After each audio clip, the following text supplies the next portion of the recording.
Bonjour.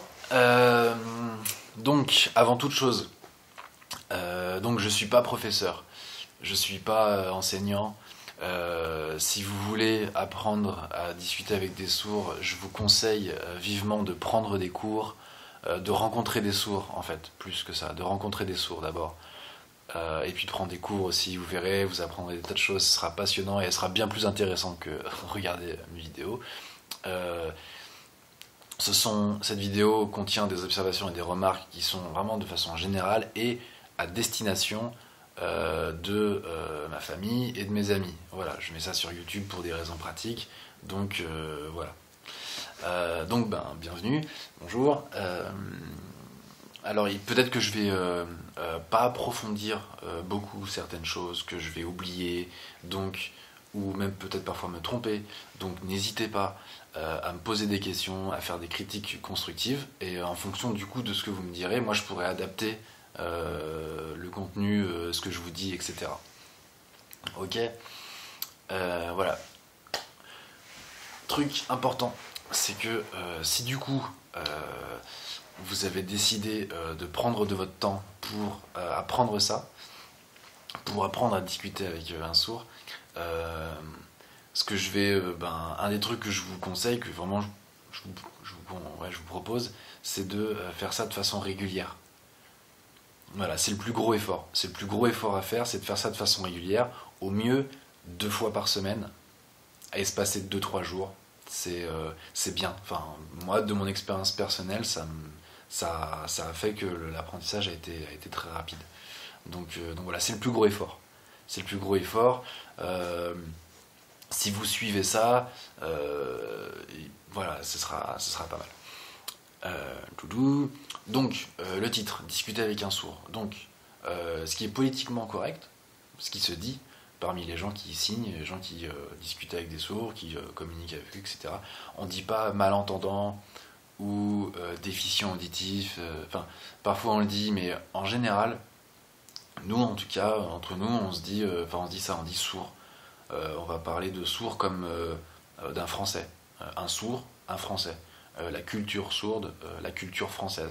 Voilà, c'est dans ce sens-là qu'on utilise le mot. Donc, pour discuter avec un sourd, il y a plusieurs moyens, hein, de toute façon.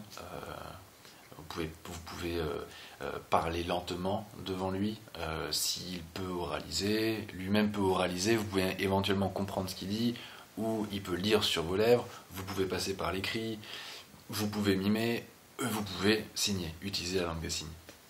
Donc il y a plusieurs façons de faire.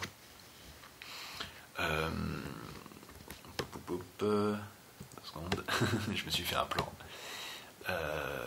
Voilà. Donc avant d'apprendre les signes, avant d'apprendre la langue des signes, on peut déjà, avant de connaître la langue des signes, communiquer, discuter avec un sourd, et pas forcément en parlant le français ou en écrivant. On peut faire du mime, on peut montrer des choses, communiquer avec son corps, avant d'apprendre les signes. Si déjà on arrive bien à utiliser son corps pour communiquer, après les signes qu'on va apprendre, ça va être que du bonheur, quoi. Ça va vraiment être du positif, quoi. Alors que si on veut commencer directement par les signes, moi mon avis, hein, c'est que on va peut-être oublier un peu que le corps, déjà on peut passer tellement pas mal de messages avec, quoi. Voilà. Du coup, 3 trucs importants pour communiquer du coup avec un sourd, c'est donc les expressions du visage, le corps et les mains. Hein. Donc souvent, nous, quand on pense un sourd qui discute en langue des signes ou discuter en langue des signes, etc., on pense aux mains. Et du coup, on a tendance à se concentrer, à se focaliser sur les mains. Mais en fait, si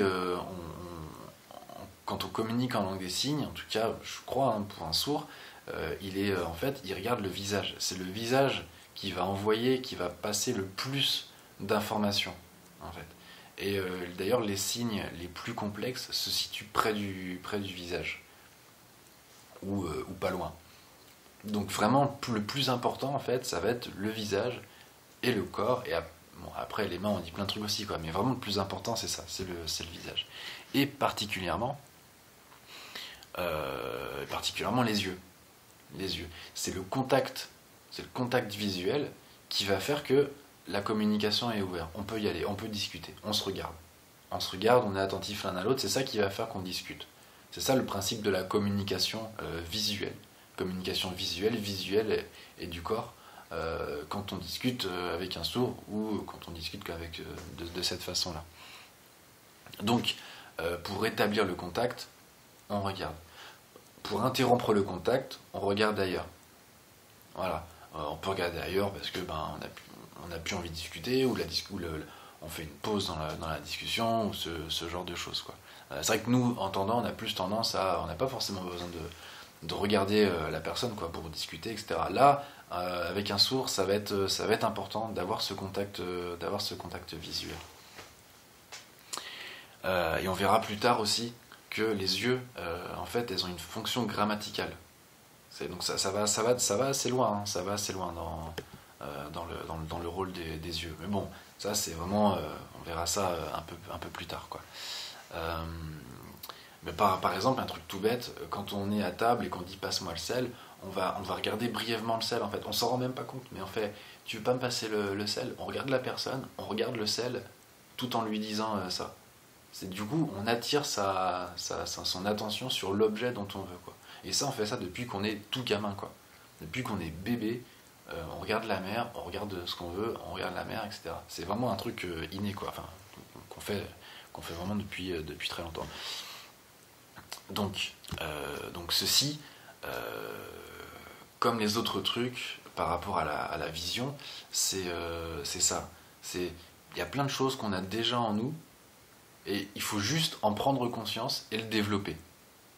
Sans avoir à forcément rentrer dans apprendre tel signe, c'est tel, tu vois. Déjà, en nous, on a plein de matériaux qui sont tout prêts, juste à être un peu développés et qui permettent de discuter. Voilà, donc, alors désolé, j'arrive. Voilà. Et donc, pour appeler quelqu'un, on va attirer son attention visuellement.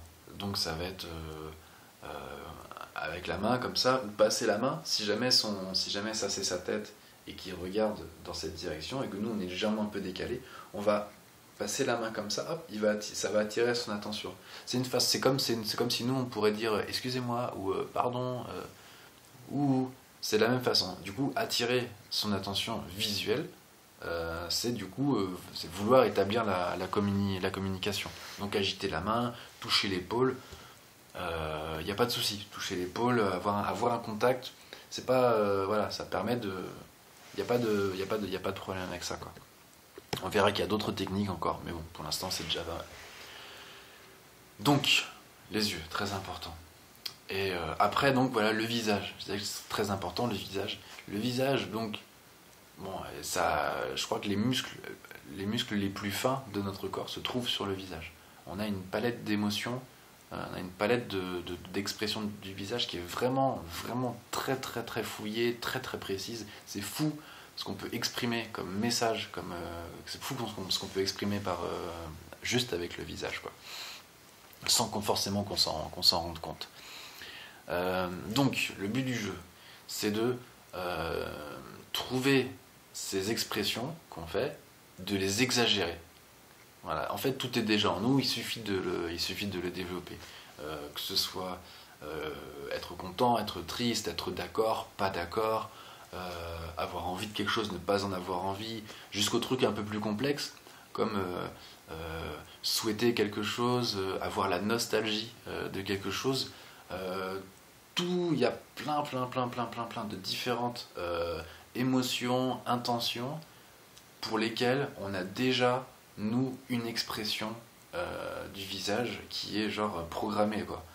Si jamais on parle de quelque chose de complexe en émotion, on va avoir une expression du visage qui sera différente de si on parle d'autre chose, quoi. Si je suis nostalgique du passé, je vais avoir une expression du visage qui sera différente que si je boude ou enfin bon, vous voyez ce que je veux dire. Donc voilà, c'est ça. Il faut en fait juste prendre conscience des expressions du visage qu'on fait lorsqu'on dit quelque chose, avec émotion, contenu du message, intention différente.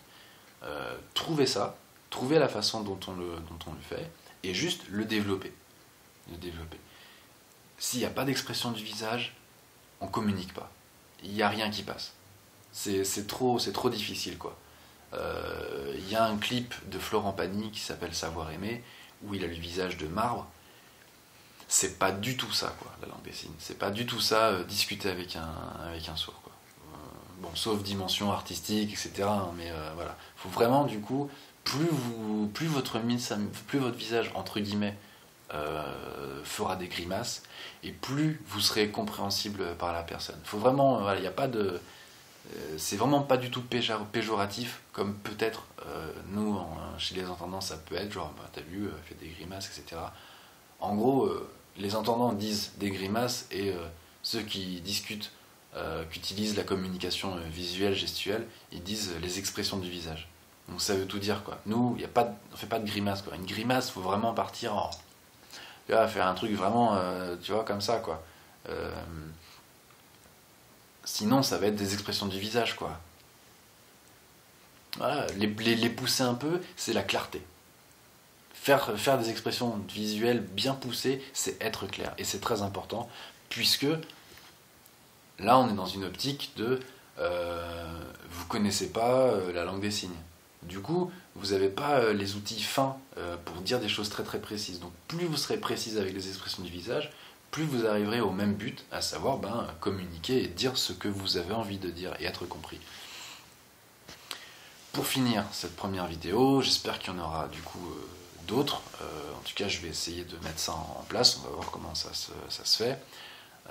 Donc pour mettre en pratique ce truc des expressions du visage, il y a un jeu auquel je pensais, un truc tout simple, on peut faire ça par exemple en groupe, ou tout seul, 2 équipes qui s'affrontent, lister sur un bout de papier des émotions, du plus simple au plus complexe. Faut pas hésiter à se lancer des défis du style, je sais pas, contemplation d'une boîte de conserve dans un micro-ondes. Enfin, après, bon, là j'en rajoute un peu, mais vraiment, faut pas hésiter à aller dans le très complexe pour voir un peu. Vous serez étonné, quoi. On est étonné de voir ce qu'on peut transmettre juste avec le visage, quoi. Donc juste avec le visage, sans rien d'autre, quoi. Et donc après, le but du jeu, ça peut être, par exemple, une fois qu'on a trouvé l'expression qui correspond à la petite phrase qu'il y a, ou l'émotion qu'il y a, ok, donc comment je vais le faire? Je vais le faire comme ça. Une fois qu'on a trouvé l'émotion, par exemple, être ravi, comme ça. Une fois qu'on a trouvé l'expression, on se fige et on se prend en photo, ou on demande à se faire prendre en photo. Parce que, et là c'est le truc aussi très important, le truc qui est très important, c'est que du coup, on est dans la communication visuelle, donc il faut accepter d'être vu, accepter de se voir.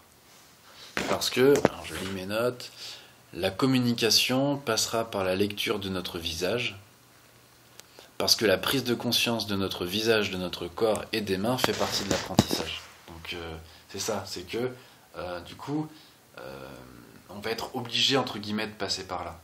Vu que c'est une communication visuelle, on va rentrer en communication avec des gens et ils vont lire notre visage. Donc, c'est se découvrir un peu. C'est pas forcément ce qu'on a tendance, nous, à faire dans notre culture d'entendant, mais là, ça va être vraiment essentiel. Et donc, c'est très important de pouvoir avoir un regard sur la façon dont on communique, dont on montre nos expressions du visage, etc. Voilà. Et à plus tard. Bisous.